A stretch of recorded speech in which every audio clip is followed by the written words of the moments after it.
हरे कृष्णा. श्रीमद भागवतम स्कंद चौथा अध्याय 8. अध्यायाचं नाव आहे ध्रुव महाराजांचा गृहत्याग आणि वनगमन. आपले 52 श्लोक झालेले आहेत आणि आज 53वा वाचणार आहोत. तर आता सध्या काय सुरू आहे, नारद मुनी आहेत, त्यांनी ध्रुवाला सांगितलंय की आता मी तुझं कल्याण करू इच्छितो, म्हणून त्यांना यमुनेच्या तीरी मधुवन वनात जायला सांगितलंय आणि मग तिथे यमुनेच्या पाण्यात रोज 3दा स्नान कर आणि मग नियामक तत्वांचं, अष्टांग योगाच्या नियमांच्या तत्वाचं आचरण कर. तिकडे आसनावर बैस सांगितलं आणि मग सांगितलं की पुरुषोत्तम भगवंतांचे ध्यान कर.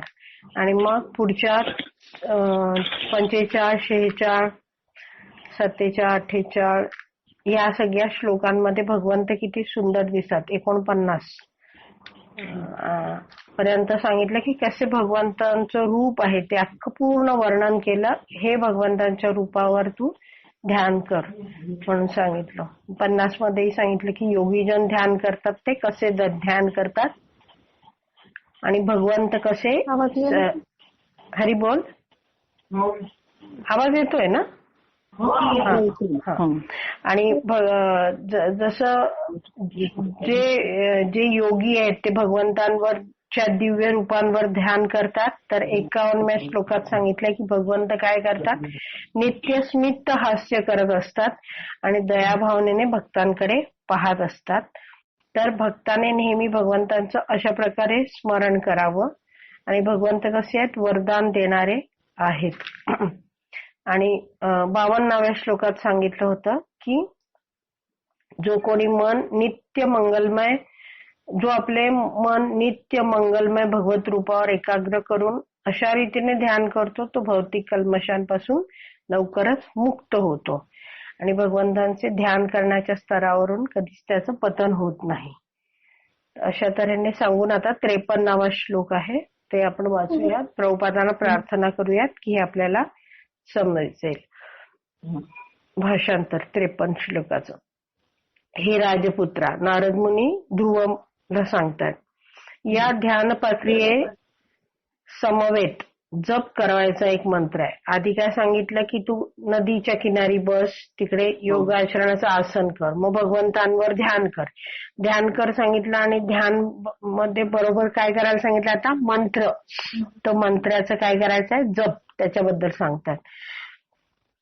जो कोणी लक्षपूर्वक 7 रात्रींपर्यंत या मंत्राचा जप करतो, तो आकाशामध्ये संचार करणारे परिपूर्ण मानव पाहू शकतो. म्हणजे जर हा जो मंत्र देणार आहे तो जर तू 7 दिवस 7 रात्री असा म्हणत राहिलास तर काय होईल, आकाशामध्ये संचार करणारे परिपूर्ण मानव यांना सिद्ध लोकाचे निवासी म्हणतात, त्यांना तू पाहू शकशील असं सांगितलं.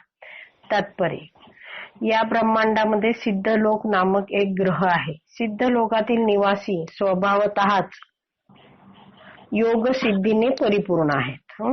सिद्ध योग सिद्धीने परिपूर्ण म्हणून तो लोक आहे तो सिद्ध लोक. या सिद्धी 8 प्रकारच्या आहेत. त्या सिद्धींना अणिमा, महिमा, लघिमा, गरिमा, प्राप्ती, प्राकाम्य, ईशित्व आणि वशित्व अशी नावं आहेत. तर प्रभुपाद काहींचं वर्णन करतात की या 8 प्रकारच्या सिद्धी अशा असतात.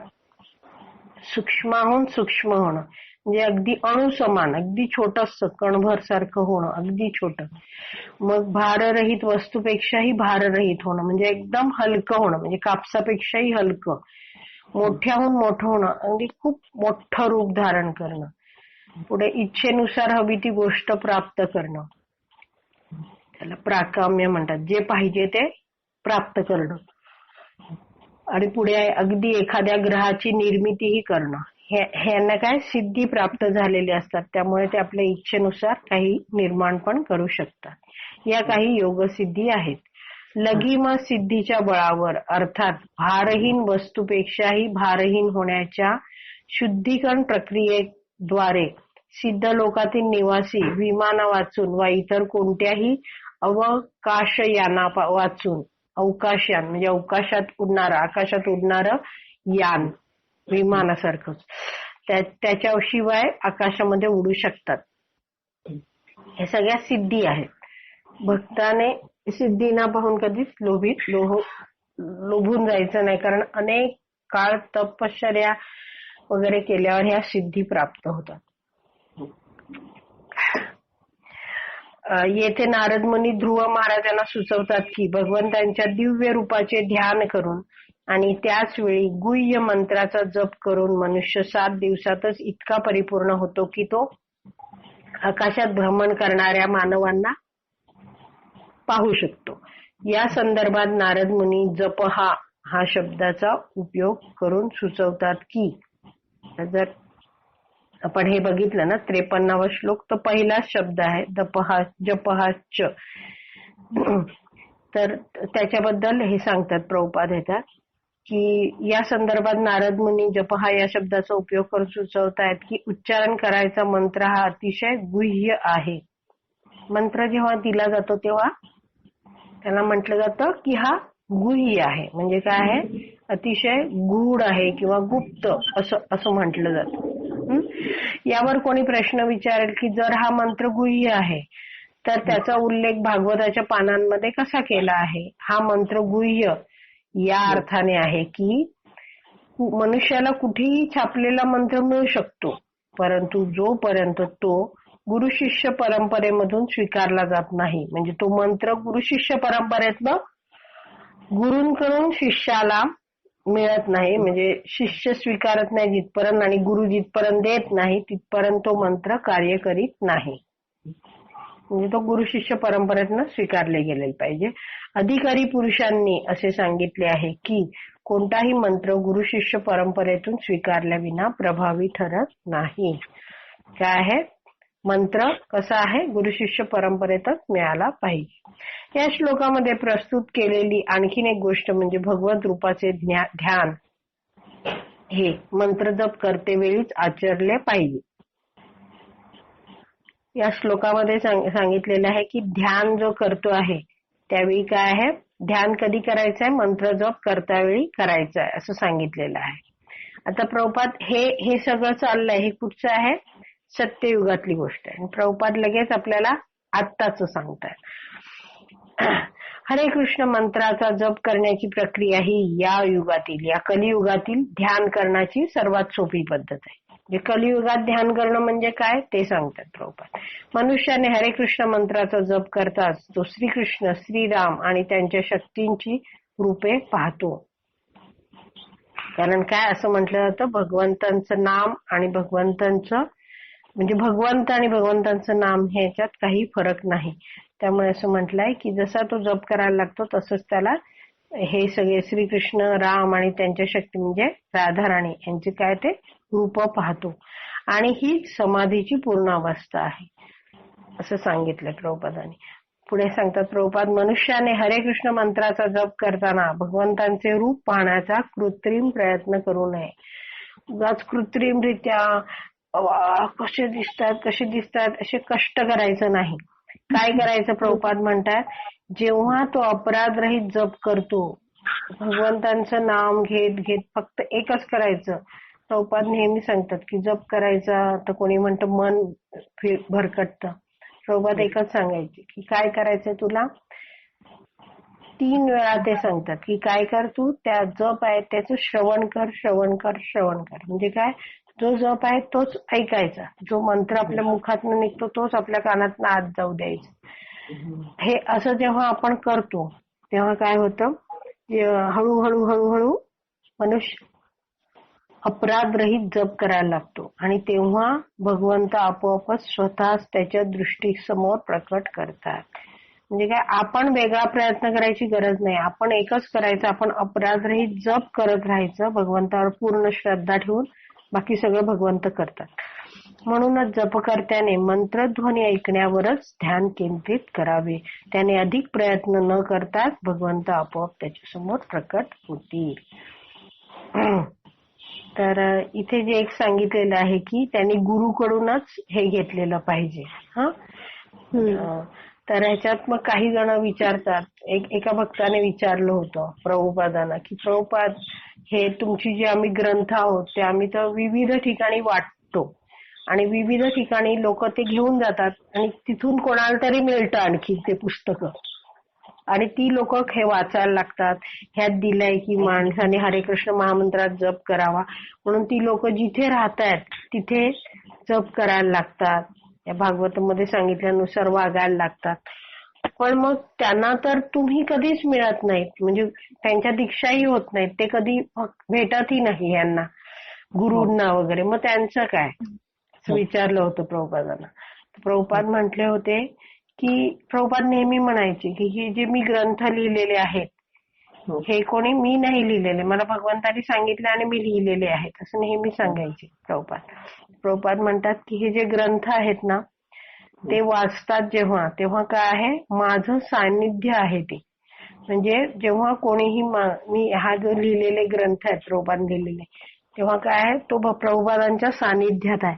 म्हणजे त्याला हे जे सगळी ज्ञान कुठून मिळतंय, हा मंत्र हरे कृष्ण महामंत्र वगैरे ते प्रभुपादांकडून डायरेक्टली मिळतंय. तर प्रभुपाद म्हटले होते त्या शिष्याला की जे श्रद्धापूर्वक माझ्या या ग्रंथांचं वाचन करतील ते आपोआपच काय आहेत, माझे सगळे शिष्य आहेत. एवढं प्रभुपादांनी स्वतःला खुलं केलं होतं सगळ्यांसमोर आणि आशीर्वाद दिले होते की तुम्ही फक्त भगवंतांची जोडा, स्वतःला स्वतःच्या जीवनात भगवंतांना जोडा आणि जप करा. बाकी काय करतील, भगवंत इतके कृपाळू आहेत की तुम्हाला ते स्वीकारतील. पुढचा श्लोक 54वा. आता इथे 53 मध्ये सांगितलंय मंत्र जपायला लागेल. तो मंत्र पहिले दिलेला आहे, ओम नमो भगवते वासुदेवाय. ओमचा अर्थ आहे हे प्रभू, नमः म्हणजे मी सादर नमन करतो, भगवते म्हणजे भगवंतांना आणि वासुदेवाय म्हणजे परम भगवान श्री वासुदेवांना, असा हा अर्थ आहे. भाषांतर. ओम नमो भगवते वासुदेवाय. भगवान श्रीकृष्णांची उपासना करण्याचा हा 12 अक्षरी मंत्र आहे. मनुष्याने भगवंतांच्या भौतिक रूपाची स्थापना करावी, म्हणजे काय, मूर्ती बनवावी सांगितलेलं आहे ना त्यांनी. ते मूर्ती बनवायची आणि मंत्र उच्चारण करीत आणि अधिकारी पुरुषांनी सांगितलेल्या विधिविधानांचे अगदी तंतोतंत पालन करीत. म्हणजे काय, अधिकारी पुरुष म्हणजे काय, जे आता गुरु आहेत हे काय अधिकृत आहेत, ते भगवंतांची भक्ती करणारे आहेत, गुरु शिष्य परंपरेतले आहेत. त्यांनी जसं सांगितलं तसे विधी करायचे. विधिविधान म्हणजे काय, हे करणं ते करणं, भगवंतांना कसा भोग अर्पण करणं, सगळं हे सगळं आहे ते त्याचं तंतोतंत पालन करायचं. आणि भगवंतांना म्हणजे भगवंतांच्या मूर्तीला फळे फुले तथा इतर विविध प्रकारचे अन्नपदार्थ अर्पण करावेत. तथापि हे सर्व देश काळ व पात्राच्या अनुकूल आणि प्रतिकूल परिस्थितीचा विचार करूनच करण्यात यावे. हे नारद मुनी अतिशय महत्वाचा शब्द सांगतात. हे काय सगळं अन्नपदार्थ अर्पण करा वगैरे सांगितलंय, पण जे काही कराल तुम्ही ते कसं करा, देश काळ पात्राच्या अनुकूल आणि प्रतिकूल परिस्थितीचा विचार करा. म्हणजे काय, तुम्ही कुठे आहात, कुठच्या देशात आहात. आता समजा जसं सांगितलंय की यमुनेचं जल किंवा गंगेचे जल भगवंतांना वहा, मूर्तीला वहा. पण तुम्ही जर फॉरेनला गेलेत काही काळासाठी तर तिथे वाहू शकता का, नाही. मग काय करायचं ते तात्पर्य प्रभुपाद सांगतात. तर तशा रीतीने म्हणजे काळ, वेळ, ठिकाण, परिस्थिती, कशा परिस्थितीत आहोत, अनुकूल चांगली परिस्थिती आहे का, कसं आहे, ते सगळ्याचा विचार करायचा आणि मगच कार्य करायचं. ते प्रभुपादांनी तात्पर्यात खूप सुरेख समजावलंय. तात्पर्य. ओम नमो भगवते वासुदेवाय हा मंत्र 12 अक्षर मंत्र म्हणून ओळखला जातो. ह्याच्यात 12 अक्षर आहेत. या मंत्राचा जप वैष्णव भक्तांकडून केला जातो आणि तो प्रणव वा ओंकार पासून चालू होतो. हा ओंकार या शब्दाला काय म्हणतात, प्रणव. भगवद्गीतेत सुद्धा आलाय प्रणव ओंकार. हा जो ओम शब्द आहे हा बघा, तुम्ही साऊथला गेलात ना तर म्हणजे दक्षिणेला मंदिरांमध्ये हा मंत्र सुरू असतो की बरेच ठिकाणी ओम नमो भगवते वासुदेवाय खूप जण करतात. तर प्रणव ओंकार ह्याच्याबद्दल प्रभुपाद सांगतात, जे ब्राह्मण नाहीत त्याने प्रणव मंत्राचे उच्चार करू नये. म्हणजे काय आहे, हा जो ओंकार आहे ते म्हणू नये असं सांगितलेलं आहे. असा एक आदेश आहे. पण मात्र ध्रुव महाराज हे जन्माने क्षत्रिय होते. त्यांनी नारद मुनींसमोर तात्काळ मान्य केले की क्षत्रिय नात्याने ते नारद मुनींचा पहिले दिलेला जो उपदेश होता, वैराग्य आणि मानसिक संतुलनाचा उपदेश स्वीकारू शकत नव्हते. पहिले नारद मुनी म्हटले होते की काय कर तू, सहन कर, अपमान झाला तरी असं वगैरे. तर ते सगळं ब्राह्मणाची लक्षणं आहेत. हे क्षत्रिय आहेत. तर त्यांनी सांगितलं होतं मी तर तसा ब्राह्मणासाठीचा उपदेश मी काय सहन करू शकत नाही. तर इथे दिलेलं आहे, कारण हे दोन्ही गुण म्हणजे जे वैराग्य आणि मानसिक संतुलन आहे ते दोन्ही गुण ब्राह्मणांशी संबंधित होते. ध्रुव महाराज ब्राह्मण नव्हे तर क्षत्रिय असून देखील नारदांसारख्या अधिकारी पुरुषांनी दिलेल्या आदेशामुळे त्यांना प्रणव ओंकाराचे उच्चारण करण्याची अनुमती देण्यात आली होती. काय म्हटलं जातं की प्रणव ओंकार फक्त ब्राह्मणानेच म्हणायला पाहिजे. पण इथे स्वतः नारद मुनी, ध्रुव महाराज क्षत्रिय आहेत तरी त्यांना हे म्हणायला सांगतायत, परवानगी देत आहेत. ही गोष्ट अत्यंत महत्वपूर्ण आहे. प्रभुपाद हे समजवतायत की ब्राह्मण म्हणजे काय आणि कसं ते. ब्राह्मण कुळामध्ये जन्म न घेतलेल्या इतर जातीतील व्यक्ती जेव्हा या प्रणव मंत्राचा जप करतात तेव्हा विशेषतः भारतामध्ये ब्राह्मण वर्ग फार मोठा आक्षेप घेतो.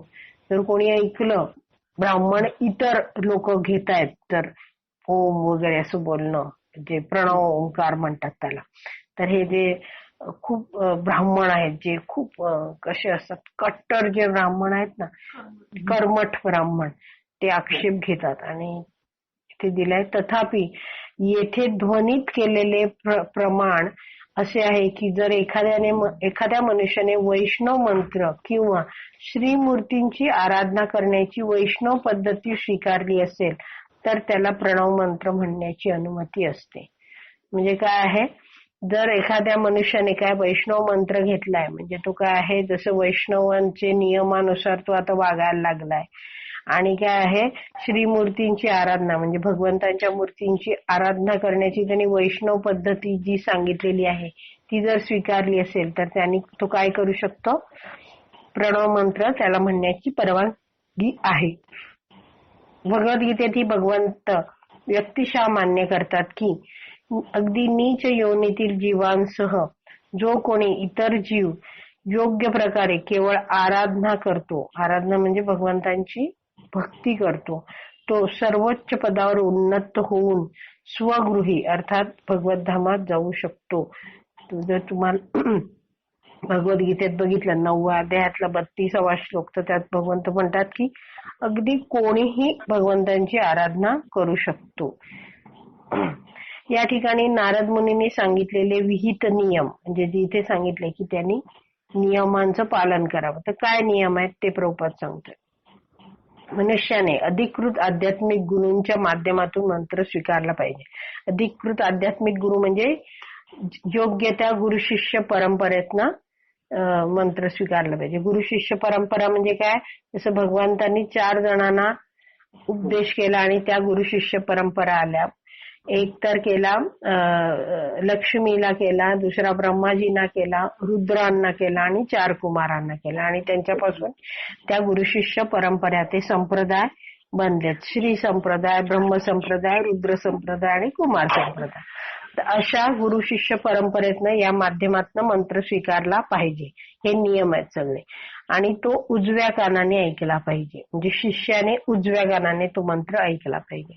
त्याने केवळ मंत्राचे उच्चारणच केले पाहिजे असे नव्हे, नुसतं मंत्रांचं उच्चारण करायचं एवढंच नाही, तर काय करायचं, त्याच्यासमोर श्रीमूर्ती अर्थात भगवंतांची द्रव्यमय प्राकृत रूपही हवे. द्रव्यमय म्हणजे काय, जे भौतिक जे घटक आहेत त्याच्यानी बनलेलं काय आहे, रूपही हवं असं सांगितलं जात आहे. म्हणजे त्यांनी मंत्र तर म्हणायचाच, पण त्याच्यासमोर भगवंतांची मूर्तीही हवी. अर्थात भगवंत एखाद्या भौतिक घटकामध्ये प्रकट होतात तेव्हा तो घटक भौतिक राहत नाही. म्हणजे काय आहे, भगवंत स्वतः कसे आहेत, आध्यात्मिक आहेत. पण आपल्याला जर मूर्ती बनवायची असेल तर आपल्याला दिसू काय शकतं, फक्त भौतिक गोष्टी दिसू शकतात. म्हणून मूर्ती ही काय भौतिक गोष्टींपासूनच बनवू शकतो. पण भगवंत आध्यात्मिक आहेत. मग भगवंत काय करतात, जेव्हा भगवंत भौतिक घटकांमध्ये या मूर्तीमध्ये प्रकट होतात तेव्हा ती जी मूर्ती आहे ती आता भौतिक राहत नाही, तर ती काय बनते, आध्यात्मिक बनते. कसं ते उदाहरण देऊन प्रभुपाद समजवतात. जेव्हा लोखंडी काम म्हणजे सळई असते ना लोखंडांची, आता बांधकामात वापरतात बघा सळया, तशी लोखंडी काम अग्नीमध्ये घालून तापवली जाते तेव्हा ती लोखंड राहत नाही, ती कशी तापून लाल लाल लाल लाल होते आणि मग ती अगदी अग्नी समानच होते. तसंच हे जे भौतिक गोष्टींपासून बनलेली मूर्ती आहे ती कशी आहे, जेव्हा त्याच्यात काय भगवंत जेव्हा प्रकट होतात तेव्हा ती भौतिक राहत नाही. आता पुढे प्रभुपाद सांगतात की त्याचप्रमाणे आपण जेव्हा लाकूड, पाषाण, धातू, रत्न, रंग किंवा मनामध्येही चिंतनाद्वारे भगवंतांची मूर्ती बनवतो तेव्हा ती मूर्ती म्हणजे भगवंतांचे अधिकृत आध्यात्मिक आणि दिव्य रूप असते. तर इथे काही प्रकार दिलेले आहेत. भगवंत कशा कशापासून बनवले जातात मूर्ती, तर आपण हे लक्षात ठेवायला आपण असं धरू की जमिनीच्या खाली काय काय मिळतात इथपासून आपण बघूया. जमिनीच्या खाली रत्न मिळतात. रत्न म्हणजे असे माणिक, मोती ह्याला म्हणतात रत्न, बरोबर. त्या रत्नांची पण मूर्ती बनवली जाते. हा एक प्रकार झाला रत्नांपासून. मग जमिनीखालीच सगळे धातू मिळतात. म्हणजे आता बघा गौरनिताई आहेत ते कसले असतात, धातूचे असतात ना. हा, तर तसं मेटल. हा, तर ते धातू, तर रत्न पण जमिनीखाली मिळतात, धातू पण जमिनीखाली मिळतात. हे कळले, म्हणजे हे दोन प्रकार वापरले जातात. मग आपण जर जमिनीवर बघितलं तर मिळते माती. मातीपासूनही भगवंत बनवले जातात. मग वाळूपासूनही बनवले जातात मूर्ती. नंतर दगड, मार्बलचे डिटीज असतात ते कशापासून बनतात, दगडापासून बनतात. मार्बल म्हणजे दगड आहे. नंतर जमिनीवर काय असतात, झाडं असतात, झाडांच्या लाकडापासून बनवले जातात. एखादं माहिती आहे, जगन्नाथजी, बरोबर. हा, तर ते लाकडापासून बनवले जातात. आणि इथे दिलेलं आहे रंग म्हणून दिलेलं आहे. रंग म्हणजे एखादं चित्र असतं भगवंतांचं काढलेलं, रंगांनी रंगवलेलं, तर तेही काय आहे, त्यालाही भगवंतांचं मूर्ती रूप म्हणून समजलं जाऊ शकतो. आणि अगदी शेवटचं आहे त्याला म्हणतात मानसिकरित्या ही मूर्ती समोर आहे असं समजलं जातं. हे पुढे पुढे येत आहे आपल्याला कसं ते प्रभुपाद पुढे समजवतील. तर अशा रीतीने विविध प्रकारे काय होतं, भगवंतांची मूर्ती बनवली जाते. कसं, जमिनीखाली काय काय, रत्न आणि धातू. हा, कळलं, लक्षात राहिलं. रत्न आणि जमिनीखाली. जमिनीवर लगेच वर काय, माती, दगड, वाळू, माती, वाळू, दगड आणि लाकूड. हा, माती, वाळू, दगड आणि लाकूड. आणि मग दुसरं आहे रंग आणि मानसिक. जमिनीखाली 2, वरती लगेच 4 आणि चित्र आणि मानसिक. हा, अशा 8 प्रकार आहेत. हा, तर इथे दिलेलं आहे की आपण जेव्हा लाकूड, पाषाण, धातू, बघा लाकूड, पाषाण म्हणजे लाकडाचे जगन्नाथ असतात, पाषाण म्हणजे दगडाचे आपण मार्बलच्या डिटीज बघतो मंदिरांमध्ये, ते धातू म्हणजे गौरनिताई वगैरे असे बनवले जातात. मग रत्नांचे पण विग्रह बनवले जातात. रंग म्हणजे चित्र असतं ते, किंवा मनामध्येही चिंतनाद्वारे भगवंतांची मूर्ती बनवतो तेव्हा ती मूर्ती म्हणजे भगवंतांचं अधिकृत आध्यात्मिक आणि दिव्य रूप असते. हा, ह्याच्यात मूर्ती बनल्याबरोबर दिव्य रूप नसतं. हा, ज्योती माताजी, अशी मूर्ती जेव्हा मंदिरात आणली जाते आणि त्याची प्राण प्रतिष्ठा केली जाते योग्य त्या व्यक्तींकडून, किंवा आपण घरामध्ये आणतो तेव्हा वैष्णव येतात आणि मग ते प्रेम प्रतिष्ठा करतात, त्या प्रोसेसमध्ये प्राण प्रतिष्ठा मंदिरात, प्रेम प्रतिष्ठा घरात, अशा रीतीने जी प्रतिष्ठा केली जाते तेव्हा भगवंत त्या मूर्तीमध्ये प्रवेश करतात आणि तेव्हा ती काय होते, आध्यात्मिक, अधिकृत आणि दिव्य रूप बनते. पुढे वाचते, मनुष्याने नारद मुनींसारख्या आध्यात्मिक गुरुकडून अथवा गुरु शिष्य परंपरेतील त्यांच्या प्रतिनिधीकडून केवळ मंत्र स्वीकारावा. इतकेच नव्हे तर त्याने त्या मंत्राचा जपही केला पाहिजे. मंत्र स्वीकारायचाच आणि जपही केला पाहिजे. तसेच केवळ मंत्रोच्चारणच नव्हे तर त्यासह त्याने आपल्या राहत्या प्रदेशात जे काही अन्नपदार्थ मिळत असतील तेही काळ आणि परिस्थितीला अनुसरून मूर्तीला अर्पण केले पाहिजेत. जसे जे मिळतील तसं तसं ते, म्हणजे आता आंब्याचं सीझन आहे तर आंबा अर्पण करावा. आणि आपल्याला परिस्थिती पण पाहिजे. आता मी एकदम गरीब आहे तर मी 100 रुपयाला एक आंबा असा ऑफर नाही करू शकत. मग मी 5 रुपयाचं एक केळं ऑफर करू शकते. बरोबर, म्हणजे माझी जशी परिस्थिती आहे तसं मी अर्पण करू शकतो. भगवंत कसे आहेत, भावग्राही जनार्दन आहेत. बरोबर, ते आपला अर्पण करतानाचा भाव बघतात. पुढे, मंत्र जप करणे आणि भगवंतांची मूर्ती बनविणे हा अर्चना मार्ग साचेबद्ध नाही किंवा तो सर्वत्रच सारखाही नाही. काय आहे, जे आहे मंत्र जप करणं किंवा भगवंतांची मूर्ती बनवणं, हे काय आहे, हा अर्चना मार्ग आहे. म्हणजे अर्चना म्हणजे भगवंतांचं अर्चना करणं, पूजन करणं. हे काय साचेबद्ध नाहीये. तो काय सगळीकडे सारखा नाहीये. थोडेसे बदल होऊ शकतात, त्याच्याबद्दल सांगितलंय. या श्लोकामध्ये विशेष उल्लेख केलेला आहे की मनुष्याने स्थळ, काळ आणि उपलब्ध सुविधांचा विचार करावा. म्हणजे देश, काळ, पात्र. आमचे कृष्ण भावनामृत आंदोलन संपूर्ण जगभरात चालू आहे आणि आम्हीही विविध केंद्रांमध्ये श्रीमूर्तींची प्रतिष्ठापना करतो. प्रभुपाद यावेळी हे जे लिहित आहेत 4था स्कंद, त्यावेळी प्रभुपाद काय करतात, प्रचार करत देशोदेशी फिरत आहेत विदेशांमध्ये. त्यामुळे काय, जिथे थोडंसं एक सेंटर निघालं तिकडे एका मंदिराची स्थापना झाली, लगेच भगवंतांची प्राणप्रतिष्ठा करून तिकडच्या भक्तांना प्रभुपाद शिक्षण द्यायचे. अशी भगवंतांची भक्ती करायची, अर्चना पूजना करायची आणि प्रभुपाद दुसऱ्या देशात जाऊन आणखीन एक मंदिर स्थापायचे. अशा प्रभुपादाने पुढच्या म्हणजे फॉरेनला गेल्यावर पुढच्या 12 वर्षात 108 मंदिरांची स्थापना केली. आम्ही विभिन्न केंद्रांमध्ये श्रीमूर्तींची प्रतिष्ठापना करतो. श्रीमूर्ती म्हणजे भगवंतांच्या मूर्तीची प्रतिष्ठापना करतो. काल्पनिक मतांमुळे गर्विष्ठ झालेले आमचे भारतीय मित्र कधी कधी निंदा करतात. प्रभुपाद स्वतःबद्दल म्हणतात की कसे आहेत माझे भारतातले मित्र, काल्पनिक मत आहेत त्यांची आणि त्या मतांमुळे ते काय झालेले आहेत, गर्व करतात स्वतःबद्दल. आणि काय म्हणतात ते मला की तुम्ही हे केलेले नाही, ते केलेले नाही असं म्हणतात. म्हणजे काय आहे, ते म्हणतात अरे तुम्ही हे इथे मंदिर स्थापलं, तुम्ही ह्यांना पुजारी म्हणून बनवलं, पण तुम्ही तिथे हे नाही केलं, ते नाही केलं.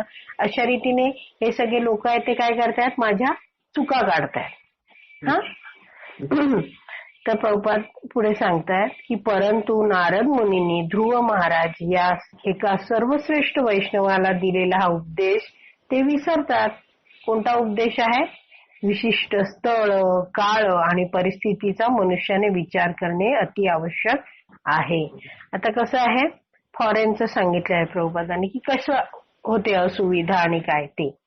भारतात जे सोयीचे असेल ते पाश्चात्य देशामध्येही सोयीचे असणे शक्य नाही. जे कोणी आचार्य परंपरेमधले नाहीत किंवा ज्यांना आचार्यांच्या भूमिकेमध्ये कसे वागायचे हे व्यक्तिशः ज्ञान नाही. म्हणजे काय, एक तर काय आचार्य म्हणजे काय, आचार्य शब्दाचा अर्थ काय आहे, बोले तैसा चाले त्याची वंदावी पाऊले. तर आचार्य म्हणजे काय, जो जसं बोलतो तसंच तो वागतो. तर जे स्वतः आचार्य परंपरेतले नाहीये किंवा ज्यांना आचार्यांच्या भूमिकेमध्ये आचार्यांनी कसं वागायचं हे कळत नाही, ती लोक काय म्हणतात ते प्रभुपाद सांगतात. याचे काय, आचार्य या शब्दाचं पण व्यक्तिशः ज्ञान नाहीये अशी लोक आहेत. ते लोक अकारणच भारताबाहेर इस्कॉन म्हणजेच आंतरराष्ट्रीय कृष्ण भावनामृत संघ या आंदोलनाच्या कार्यावर टीका करतात. की काय करतात, इथे बसतात भारतात आणि सांगतात अरे त्या मंदिरात, फॉरेनच्या मंदिरात हे नव्हतं, पण असं पाहिजे असं वगैरे सांगतात.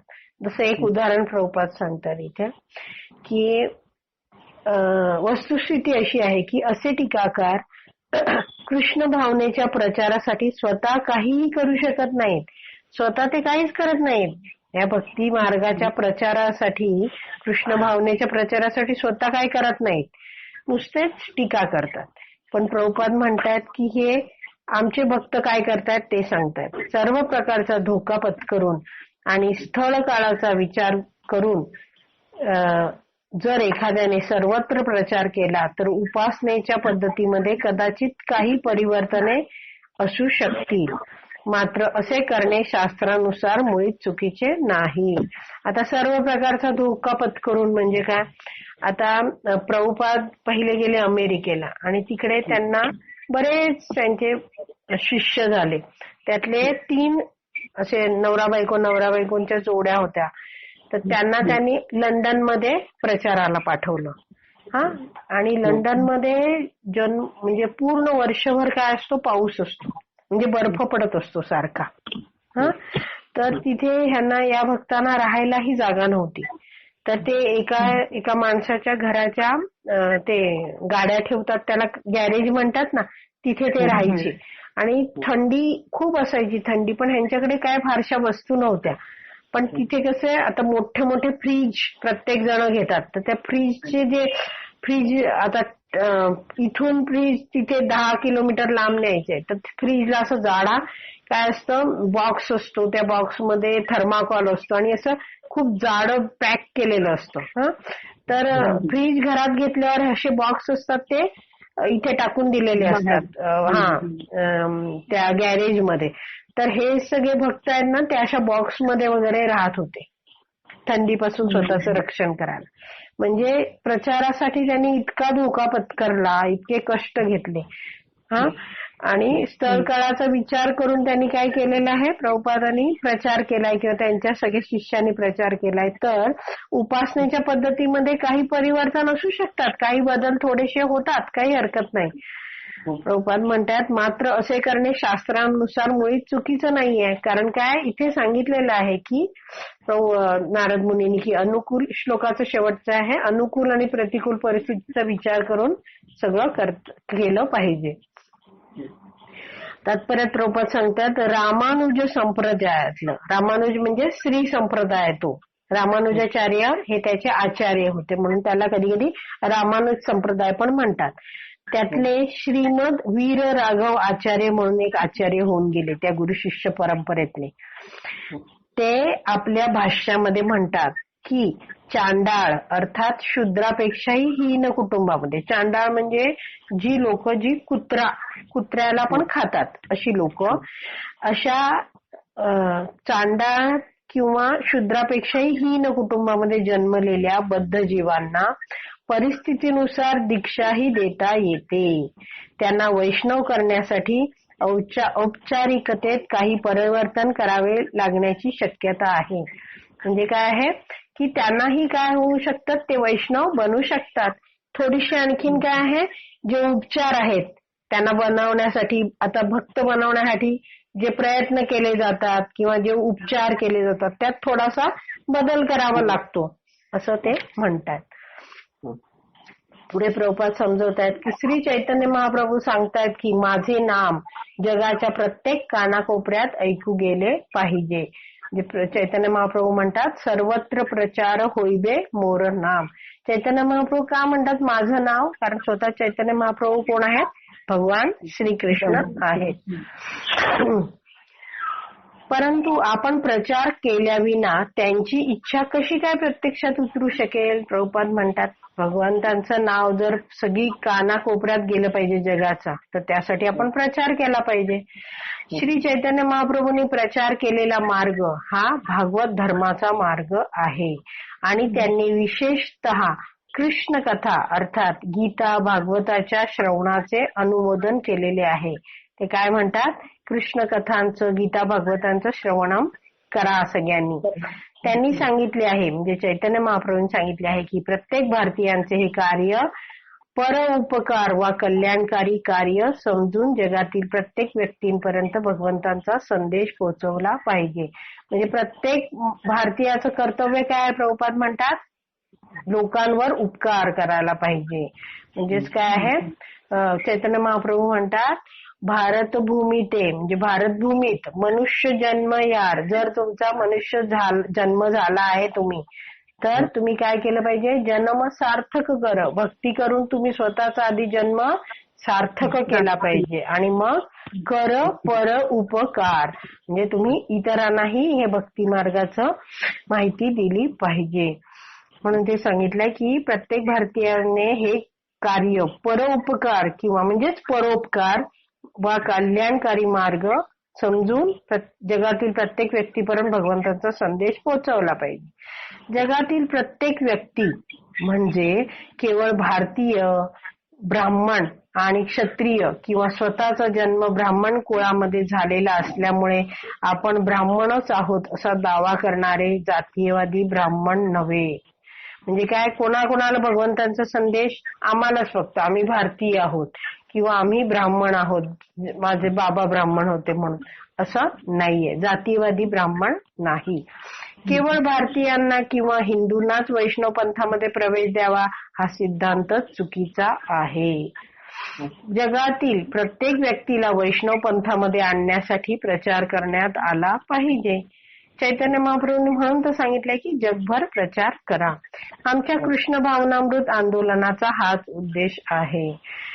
कृष्ण भावनामृत आंदोलनाचा प्रचार अगदी चांडाळ म्हणजे कुत्रा खाणारे, म्लेच्छ किंवा यवन म्हणजे हे जे मुस्लिम कुटुंब असतात ते, या कुटुंबामध्ये जन्मलेल्या लोकांनाही करता येतो.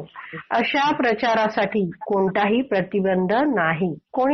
कोणालाही भक्तीबद्दल सांगता येते. भारतात देखील श्री सनातन गोस्वामींनी आपल्या हरिभक्ती विलास या ग्रंथामध्ये ही गोष्ट अधिकारवाणीने मांडली आहे. सनातन गोस्वामी म्हणजे 6 गोस्वामींमधले एक, त्यांनी हरिभक्ती विलास ह्या नावाचा ग्रंथ लिहिलेला आहे.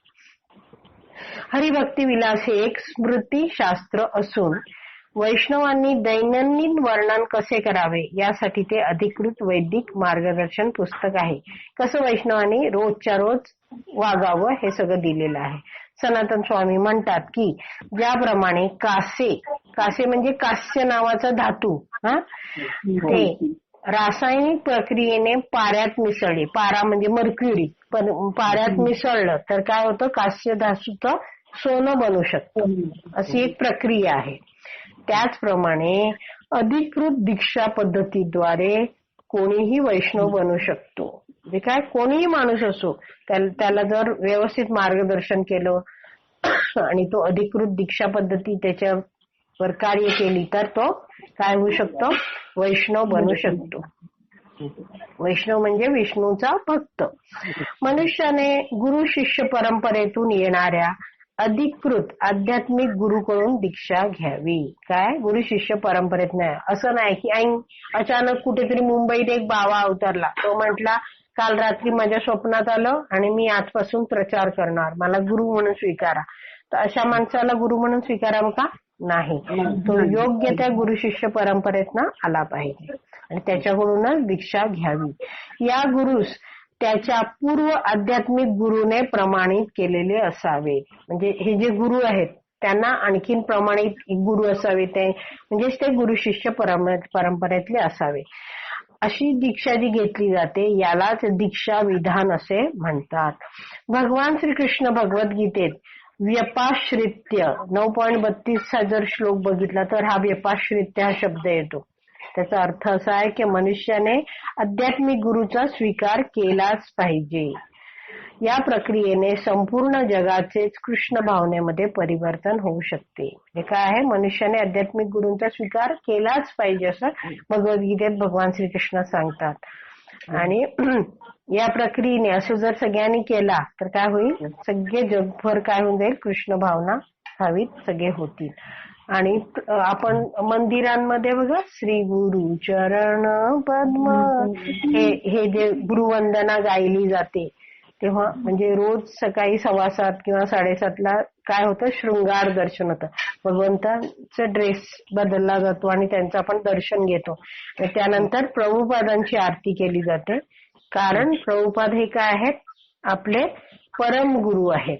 आणि त्यांचा आपण सगळ्यांनी काय आपण म्हणजे ते आपल्याला काय आहेत, आध्यात्मिक गुरु म्हणून आहेत. म्हणजे ज्यांची दीक्षा झाली नाही त्यांनाही काय आहे, त्यांच्याकडून ते आशीर्वाद घेऊ शकतात. ठीक आहे. आणि त्यांच्या शिष्यांद्वारे सध्या काय दीक्षा दिली जाते. तर काही शंका असेल नाही तर 55वा श्लोक बघूया आपण. वाचूया पुढचं माताजी.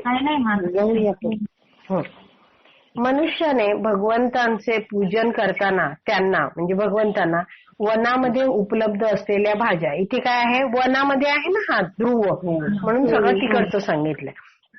वनामध्ये उपलब्ध असलेल्या भाज्या, फळे, फुले, पवित्र फुलांच्या माळा, निर्मळ पाणी आदी अर्पण करावे. किंवा नुकतेच उगवलेले गवत, फुलांच्या लहान कळ्या, वृक्षांच्या साली आणि शक्य असल्यास परम भगवंतांना अतिशय प्रिय असणारी तुलसी दले अर्पण करावीत. भगवंतांना बघा असं सगळं अर्पण केलं जातं. तशा रीतीने त्यांना आपण अर्पण करू शकतो, सजवू शकतो त्या सगळ्यांनी.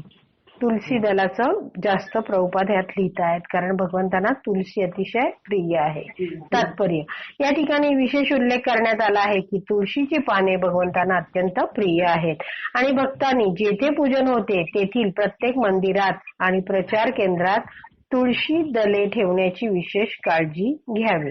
जे काय आहे, मंदिर आहे तर तिकडे तुळशी ठेवली जाते, तुळशीची काळजी घेतली जाते. आता विदेशामध्ये आता जसं आहे इंग्लंडला काय 6 महिने काय असतो, बर्फ पडत असतो. म्हणजे काय, सारखा बर्फ पडतच असतो पण 6 महिने बर्फाचे ढीगच्या ढीग साठलेले असतात घरासमोर, रस्त्यांवर, सगळीकडे. आणि त्यामुळे सगळे काय होऊन जातात, ह्या ज्या तुलसी आहेत त्या देह सोडतात, कारण की ते टिकूच शकत नाही, एवढं गार असतं भयंकर, म्हणजे मायनस टेम्परेचर असतं. बरोबर. तर त्यामुळे कित्येक ठिकाणी म्हणजे जे भक्त आपल्याला यात्रांमध्ये वगैरे भेटतात फॉरेनचे, तर ते सांगतात की आम्ही काय करतो, म्हणजे गृहस्थ आहेत ते म्हणतात की आम्ही जे सुकले, आता आपल्या घरची तुळशी आहे, जेव्हा चांगलं वातावरण आहे तेव्हा मग जेव्हा तुळशी सुकलेली आहे किंवा पानं जी सुकली, तुळशीच्या काड्या ज्या सुकल्यात त्या आम्ही डबीमध्ये भरून ठेवतो आणि त्याचे बारीकशे कण आम्ही काय करतो, उरलेले 6 महिने जेव्हा आमची तुलसी नाहीये, एक छोटीशी तुलसी आहे जी भगवंतांच्या अल्टरमध्ये आहे, तिची आम्ही पूजा करतो, तिची काय पानं तोडू शकत नाही. मग भगवंतांना भोग लावण्यासाठी आम्ही काय करतो, ही जी साठवलेले सुक्क तुळशीचं सगळं सुक्क हे आहे, काड्या किंवा पानांचे तुकडे, ते सगळं आम्ही भोग म्हणून, म्हणजे भोगावर तुलसी दल ठेवतात तसं आम्ही ते ठेवतो आणि ऑफर करतो. अशी तिकडे एवढी परिस्थिती आहे. तर प्रभुपाद त्याच्याबद्दल सांगतात की कसं तिकडे एक गोविंद दासी नावाच्या एक शिष्य आहेत प्रभुपादांच्या, त्यांनी कसं तुळशीचा सांभाळ केला ह्याच्याबद्दल सांगतात. आम्ही पाश्चात्य देशामध्ये कृष्ण भावनामृत आंदोलनाचा प्रचार करीत असताना आम्हास, म्हणजे प्रभुपाद म्हणतात स्वतःला, आम्हास अतिशय दुःख झाले, कारण आम्हाला तुळशीची पाने मिळू शकली नाहीत भोग लावण्यासाठी. यास्तव आम्ही आमची शिष्या श्रीमती गोविंद दासी हिचे फार आभारी आहोत, कारण तिने तुळशींच्या बियांपासून झाडे वाढवण्यासाठी बरीच काळजी घेतली आणि कृष्ण कृपेने ती यशस्वी सुद्धा झालेली आहे. आता आमच्या संस्थेत जवळजवळ प्रत्येक केंद्रामध्ये तुळशीचे झाड वाढविण्यात येते. त्यांनी काय केलं, भारतातून खूप सारी काय केली, तुळशीच्या मंजिरी असतात त्यांची साठवणूक केली आणि छोटी छोटी रोपं करून काय केली, सगळ्यांना वाटली ती. त्यामुळे आता काय आहे, प्रत्येक संस्थेमध्ये म्हणजे फॉरेनला ज्या ज्या मंदिरं आहेत, संस्था आहेत, तिथे तुळशी वाढवण्यात येते. परम भगवंतांची अर्चना करण्याच्या पद्धतीमध्ये तुळशीच्या पानांना अतिशय महत्व आहे. या श्लोकामध्ये सलिलय, सलिलय हा पहिलाच शब्द येतो बघा 55व्या श्लोकात. सलिलय म्हणजे पाणी. सलिलय या अर्थाचा शब्दाचा अर्थ पाण्याने असा आहे. अर्थात ध्रुव महाराज यमुनेच्या काठावरच आराधना करीत होते. यमुना आणि गंगा या नद्या पवित्र आहेत आणि भारतातील भक्त काही वेळा असा आग्रह करतात की श्रीमूर्तींची अर्चना म्हणजे जे पूजन वगैरे करतात ती केवळ यमुना आणि गंगेच्या पाण्यानेच केली पाहिजे. आणि त्यांना ऑफर जे करतो ते गंगा आणि यमुनेचंच पाणी करायला पाहिजे असे काही म्हणतात भारतात. मात्र येथे देशकाल आधीचा जो श्लोक बघितला ना आपण, त्याच्यात काय दिलाय, देश काळ पात्र ह्याच्यानुसार करा सगळं. म्हणून तो प्रभुपाद इथे मुद्दा म्हणतात की एकच मिनिट कुठे गेलं ते, मात्र येथे देशकाल या शब्दाचा केलेल्या उल्लेखानुसार आपण काळ आणि देश यांना अनुसरून असे जाणू शकतो काय की पाश्चात्य देशामध्ये यमुना आणि गंगा नदी नाही, त्यांच्या पाणीही उपलब्ध नाही. या कारणासाठी भगवंतांची अर्चना थांबवण्यात यावी असा याचा अर्थ आहे का? मुळीच नाही. सलिलाई म्हणजे उपलब्ध असलेले कोणतेही पाणी, मात्र ते अतिशय स्वच्छ आणि शुद्धपणे मिळवलेले असावे. असे निर्मळ पाणी उपयोगात आणता येते भगवंतांची सेवा करताना. फुलांच्या माळा, फळे, भाजीपाला इत्यादी सामुग्री ही विशिष्ट परिस्थिती वा देशातील उपलब्धतेनुसार गोळा करण्यात यावी. म्हणजे जसं देश आहे तिथे जे मिळत आहे तेथे दाखवता येईल. भगवंताला संतुष्ट करण्यासाठी तुळशीची पाने अतिशय महत्वाची आहेत. म्हणून तुळशीची रोपे वाढवण्याची शक्य तितकी व्यवस्था केली पाहिजे. ध्रुव महाराजांनी वनातील फळा फुलांचा भगवंतांच्या पूजनामध्ये उपयोग करावा असा अनुरोध कोणाला केलाय? ध्रुव महाराजांना करण्यात आलाय की असं असं तू करावं असं नारद मुनींनी सांगितलंय.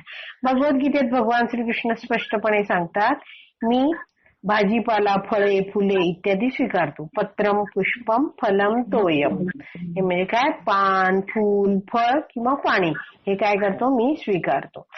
श्रेष्ठ अधिकारी पुरुष नारद मुनी यांनी येथे जे काही सांगितले आहे त्याच्या व्यतिरिक्त मनुष्याने भगवान वासुदेवांना इतर काहीही अर्पण करू नये. मनुष्याने आपल्या लहरीनुसार कोणतीही गोष्ट अर्चविग्रहांना, श्रीमूर्तींना अर्पण करू नये. फळे आणि फुले विश्वामध्ये सर्वत्र उपलब्ध असतात आणि म्हणून आपण या तत्वाचे काटेकोरपणे पालन केले पाहिजे. म्हणजे काय, शाकाहारी ह्याच्यात सांगितलेलं आहे की काय, फळं फुलं हे सगळं अर्पण करावं, भाज्या वगैरे असं. काही शंका आहे तर 56वा श्लोक बघूया आपण. जाऊया पुढे. भाषांतर. धातू, लाकूड, लगदा म्हणजे आता माती किंवा ह्याचा असा लगदा किंवा लाकडाचा असा लगदा, हे सगळं काय मूर्तीबद्दल सांगतात. पाणी, माती आदी भौतिक घटकांपासून भगवंतांची मूर्ती घडवून तिची उपासना करणे शक्य आहे. वनामध्ये मनुष्य केवळ माती आणि पाण्यापासून मूर्ती निर्माण करून उपरोक्त तत्वानुसार तिची अर्चना करू शकतो. म्हणजे वर सांगितल्या त्याप्रमाणे त्यांना मूर्ती बनवून मग त्यांना फळे, फुले, पाने अर्पण करू शकतो. जो भक्त पूर्णपणे आत्मनियंत्रित असतो त्याने अतिशय धीर आणि शांत असावे. तथा वनामध्ये उपलब्ध असलेली फळे, भाजीपाला इत्यादींचे सेवन करून केवळ त्यावरच संतुष्ट राहावे. ते काय सांगितलंय, भक्ताने काय करायला पाहिजे, आत्मनियंत्रित म्हणजे काय, आपली जी इंद्रिय आहेत त्यांना ताब्यात ठेवायला पाहिजे. त्याने धीर आणि शांत असावे, अस्थिर असू नये. आणि काय, आता तो वनात आहे तर त्यांनी काय केलं पाहिजे, फळं, भाजीपाला जे काय भगवंतांना भोग लावेल त्याच स्वतः प्रसाद म्हणून स्वीकार केला पाहिजे आणि त्यावरच संतुष्ट राहायला पाहिजे. तात्पर्य, आध्यात्मिक गुरुने दिलेल्या मंत्राचा जप करीत भक्ताने भगवंतांच्या रूपाचे आपल्या मनामध्ये केवळ ध्यानच करावे असे नाही. म्हणजे काय, एक तर जप करायचा, दुसरं भगवंतांच्या रूपाचं ध्यान करायचं, इतकंच नाही तर काय आहे, त्याने भगवंतांच्या रूपाची अर्चनाही करणं आवश्यक आहे. म्हणजे त्यांनी काय करायचं, जप करायचा, भगवंतांच्या रूपाचं मनात ध्यान करायचं आणि मूर्तीचं काय करायचं, पूजन अर्चन पण करायचं. भगवत रूपाची अर्चना अपरिहार्य आहे. म्हणजे आपण म्हणतो ना भगवंतांची ही अर्चना सेवा, आपण ऑफरिंग काय काय ठेवतो, त्यांना फुलं वाहतो, हे काय आहे, अपरिहार्य आहे. हे प्रत्येकाने केलंच पाहिजे. निराकारवादी साधक अव्यक्ताची उपासना करण्याचे अथवा ध्यान करण्याचे अनावश्यक क्लेश शोधतात. निराकारवादी काय म्हणतात, भगवंतांना ते भगवंत मानत नाहीत. ते काय म्हणतात, शक्ती, जे तेज आहे, प्रकाश आहे, तेच काय आहे, सर्वश्रेष्ठ आहे आणि त्याची उपासना केली पाहिजे, त्याचं ध्यान केलं पाहिजे असं म्हणतात. ते काय आहे, कशावर ध्यान करणार, काही आकारच नाही तर कशावर ध्यान करणार. त्यामुळे ते काय खूप क्लेश शोधतात आणि अव्यक्त उपासनेचा मार्गही संकटग्रस्त आणि अनिश्चित आहे. अव्यक्त म्हणजे काही व्यक्तच नाही, नुसतं प्रकाश आहे, तर त्याची काय उपासना करणार. हा कसा आहे, अनिश्चित मार्ग आहे. आपल्याला निराकारवाद्यांचा ध्यान मार्ग वा अर्चना मार्ग अनुसरण्यास सांगण्यात आलेला नाही. ध्रुव महाराजांनी माती आणि पाण्यापासून घडवण्यात आलेल्या अर्चा मूर्तीची पूजा करण्याचा उपदेश केलेला आहे. अर्चा मूर्ती म्हणजे अर्चन करू शकतो अशी मूर्ती, ज्याला अर्चा विग्रह, आपण अर्च विग्रह बोलतो मराठीमध्ये, संस्कृत शब्द आहे अर्चा विग्रह.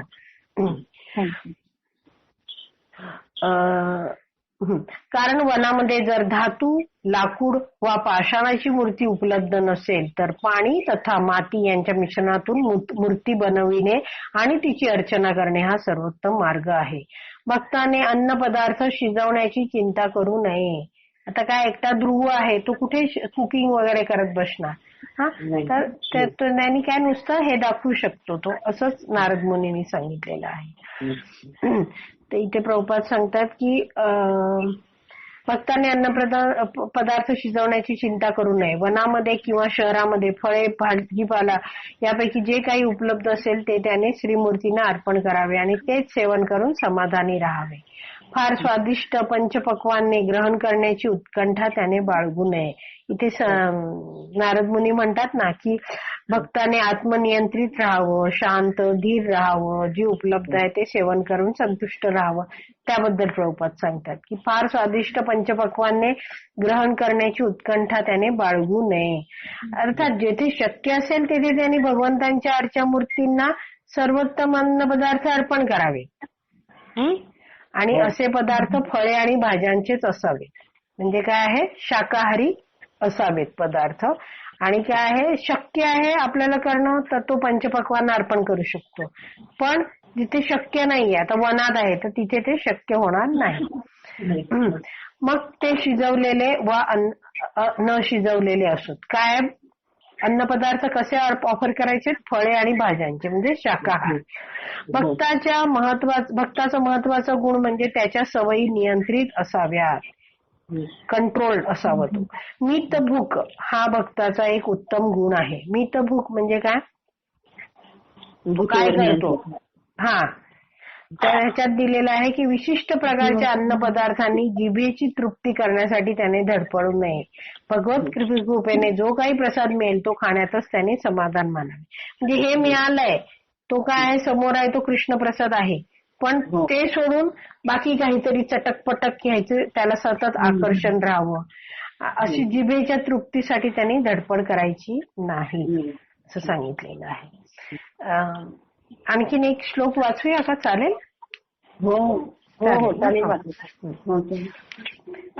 57 श्लोक. हे प्रिय ध्रुवा, अर्च विग्रहाचे पूजन आणि दिवसातून 3 वेळा मंत्राचा जप या व्यतिरिक्त तू भगवंतांच्या विविध दिव्य कार्यांचे चिंतन करावे. काय सांगितलंय, एक तर अर्च विग्रहांचं तू पूजन करणार आहेस आणि तू काय करणार आहेस, 3 वेळा मंत्राचा जप करणार आहेस. आणि याच्या व्यतिरिक्त तुला आणखीन एक करायचं आहे, भगवंतांच्या विविध दिव्य कार्याचं चिंतन. म्हणजे भगवंतांचे दिव्य कार्य म्हणजे लीलांचं तुला काय करायचंय, चिंतन करायचंय, स्मरण करायचंय. ही कार्य भगवंत आपल्या व्यक्तिगत शक्तीने अथवा परम इच्छेने जे अवतार धारण करतात त्या विविध अवतारांमधील असावीत. कुठच्या लीलांचा विचार करायचा आहे, स्मरण करायचं आहे, चिंतन करायचंय की भगवंत लीला करतात. कसे लीला करतात भगवंत? स्वतःच्या शक्तीने, व्यक्तिगत म्हणजे स्वतःची शक्ती, आणि परम इच्छा म्हणजे भगवंतांची इच्छा, जी भगवंत परम आहेत, श्रेष्ठ आहेत, त्यामुळे त्यांची इच्छाही श्रेष्ठ आहे. आणि ते काय, भगवंत स्वतःच्या इच्छेने आपल्याला हवे तिथे अवतारण धारण करतात आणि त्या अवतारात विविध लीला करतात. याबद्दल तुला स्मरण करायचं आहे.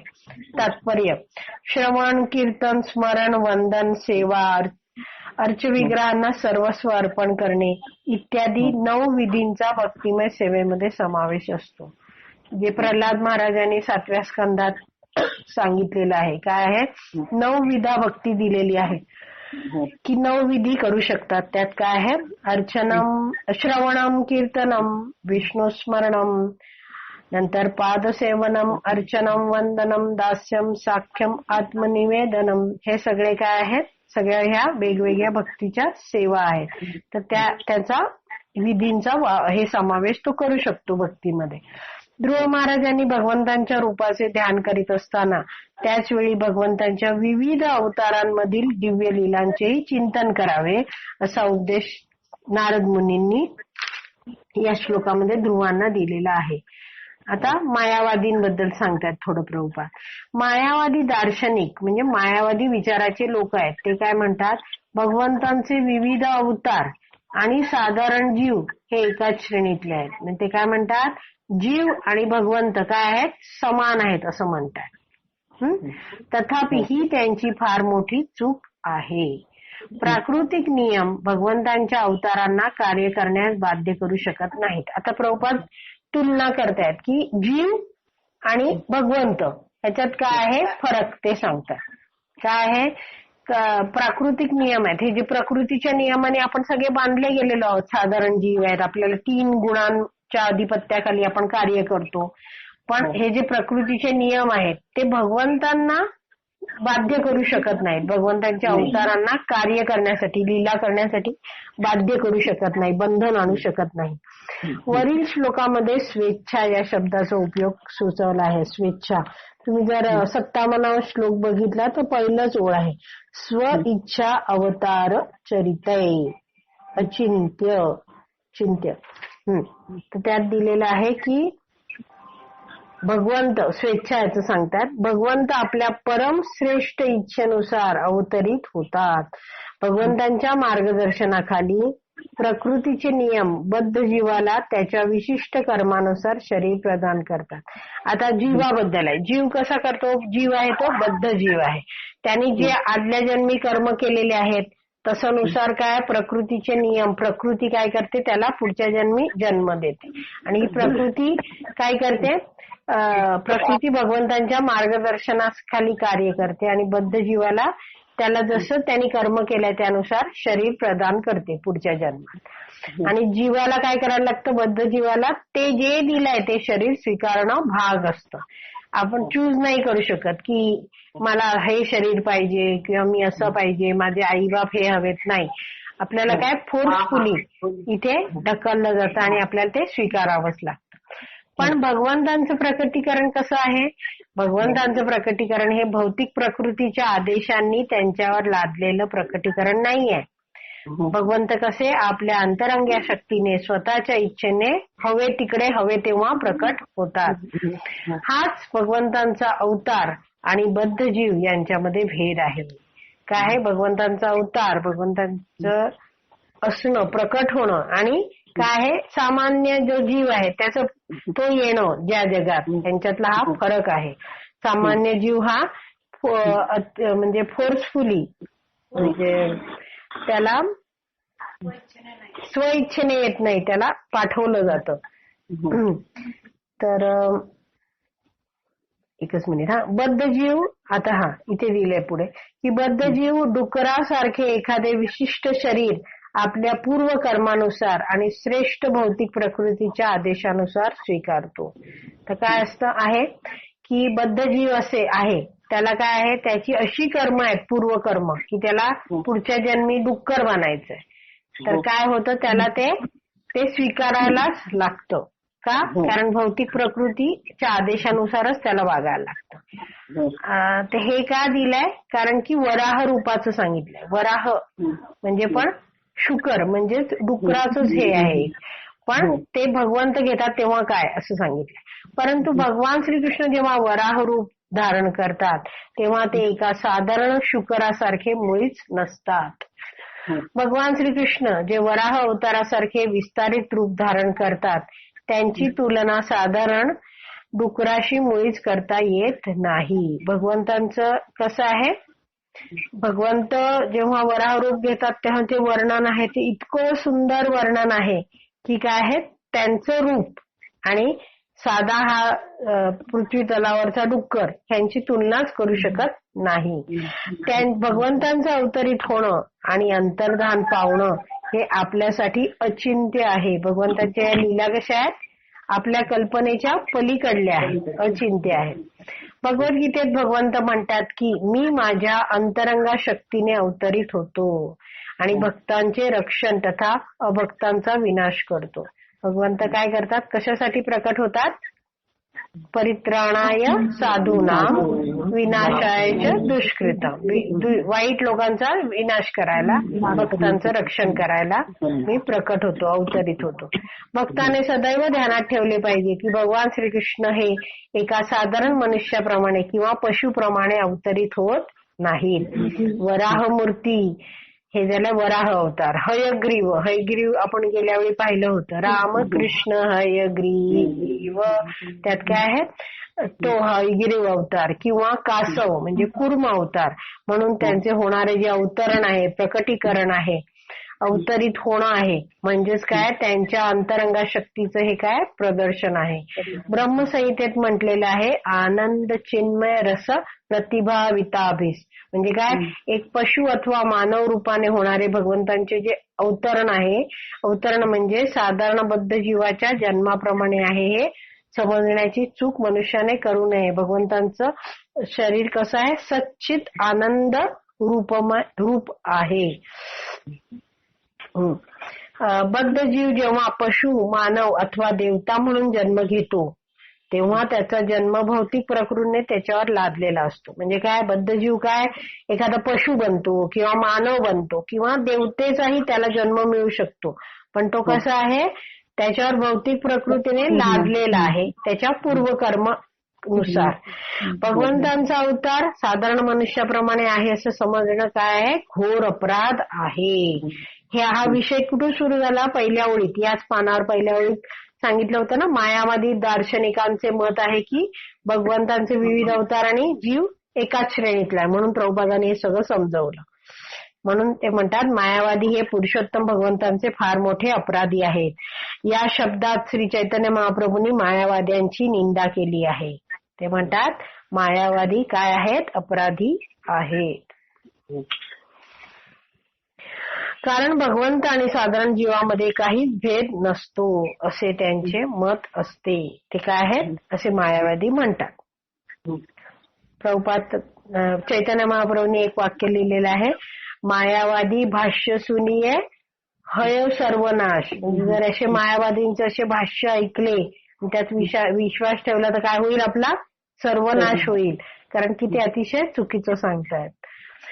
पुढचा पॅरेग्राफ. ध्रुव महाराजांनी भगवत लीलांचे ध्यान करावे असा आदेश नारद मुनी त्यांना देतात. कारण ते ध्यान स्वतःचे मन भगवंतांच्या रूपावर केंद्रित करण्या इतकेच श्रेष्ठ आहे. म्हणजे काय? ते ध्यान करतील भगवंतांचं म्हणजेच काय? स्वतःचं मन कुठे लावायचं? भगवंतांच्या रूपावर केंद्रित करणं जसं महत्वाचं आहे तितकंच काय भगवंतांच्या लीलांचं स्मरण करणं पण महत्वाचं आहे. भगवंतांच्या कोणत्याही रूपाचं ध्यान करणं जितकं मौल्यवान आहे तितकंच हरी, गोविंद, नारायण इत्यादी विभिन्न नामाचा जप करणंही मौल्यवान आहे. म्हणजे काय आहे? त्यांना काय काय सांगायला आलं? तू काय कर? भगवंतांचा जप कर, मंत्राचं जप कर, भगवंतांच्या रूपाचं पूजन कर, भगवंतांच्या रूपाचं मनात काय कर? ध्यान कर. आणि आता सांगितलं भगवंतांच्या लीलांचं पण स्मरण कर. तथापि शास्त्रामध्ये प्रतिपादन केल्याप्रमाणे या युगामध्ये आपल्याला विशेषत्वाने हरे कृष्ण मंत्राचा जप करण्यास सांगण्यात आले आहे. हरे कृष्ण कृष्ण कृष्ण हरे हरे, हरे राम राम राम हरे हरे. अशा प्रकारे प्रभुपाद हा मंत्र आपल्याला सांगतायत. तर आपण आज इथे थांबूया. 57 श्लोक झालेत. काही शंका आहे तर सांगा, नाहीतर मी रेकॉर्डिंग बंद करते. चालेल. श्रीमद भागवतम की जय. श्रील प्रभुपाद की जय.